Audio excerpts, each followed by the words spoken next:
Hey guys, I'll actually read some stuff here because I got a script to talk about that. I need to remember a couple of stuff. So first I'd like to inform you guys that I'm recording this video in English because it's part of the paper Musculoskeletal, that's a very hard word to say, and neurological rehabilitation for the Master of Applied Health Science program here at SIT in New Zealand.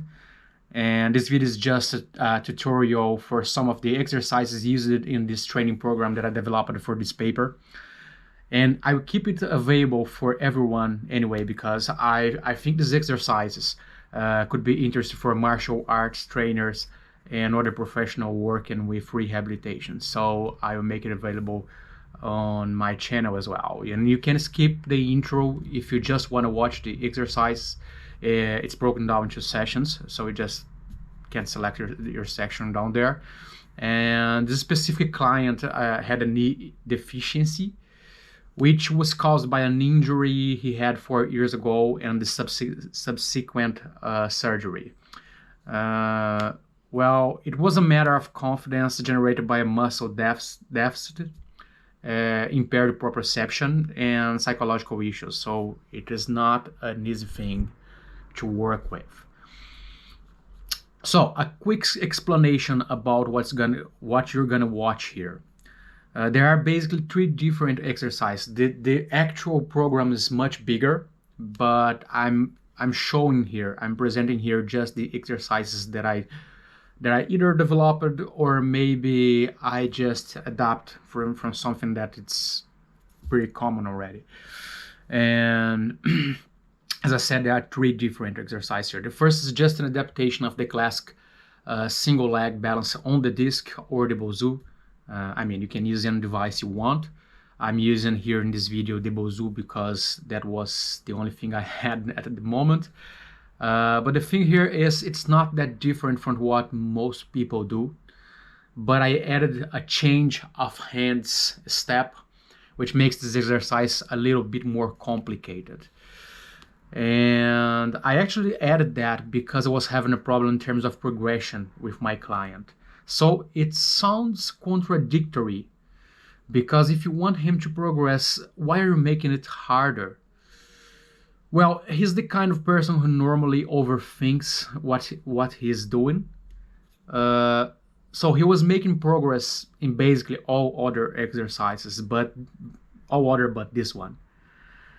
And I realized he was actually trying to beat his previous record, and he was becoming frustrated because he couldn't do it. So I added this step as a distraction, and it totally worked.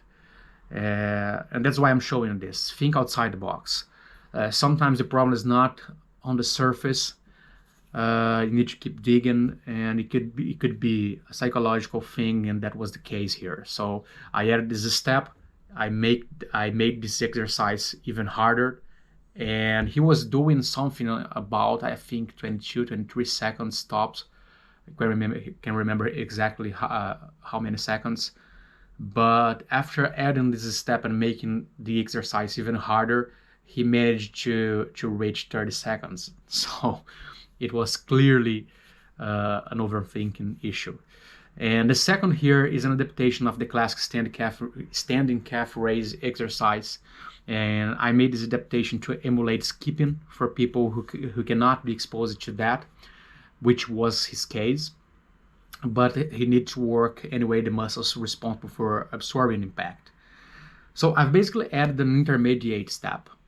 Instead of just going up and down as the classic standing calf raise exercise, the client had to stop halfway down, going up again, and finally down again.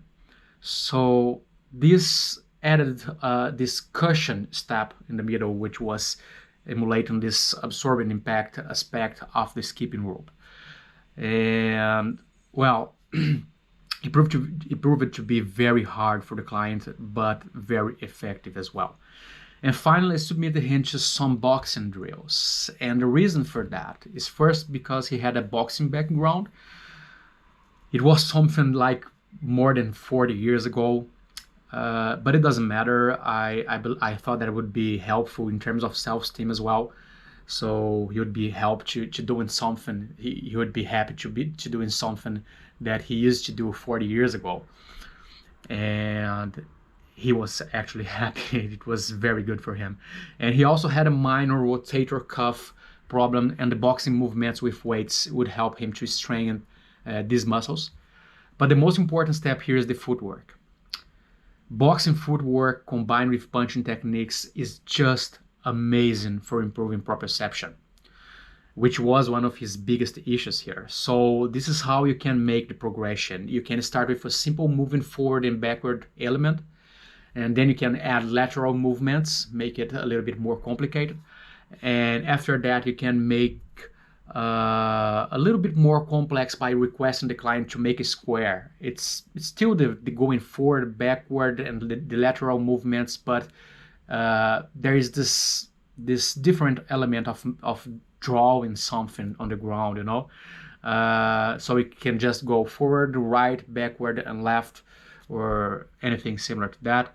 And finally, you can add some 90-degree turning, which, believe me, it's not easy for non-fighters. It seems like a simple movement, but it's not. Especially because the whole time it's essential to keep the stance, and this for all the boxing drills. And that's the essential part of the exercise. So if he needs to keep his stance doing that, it's so much more complicated than just doing that without needing to worry about his stance itself. Just by adding this 90-degree turning, you can do pretty much anything you want. You can like moving forward and just do a 90-degree turning, and backward and coming back, turning again anti-clockwise, and change legs, position, anything you want. You just add elements to make it more complicated and to work better this proprioception stuff. And it worked pretty well. I got some very good results for this client. So thank you for watching this video, and if you have any questions about the exercises or anything, just send us a comment below. Okay, see ya.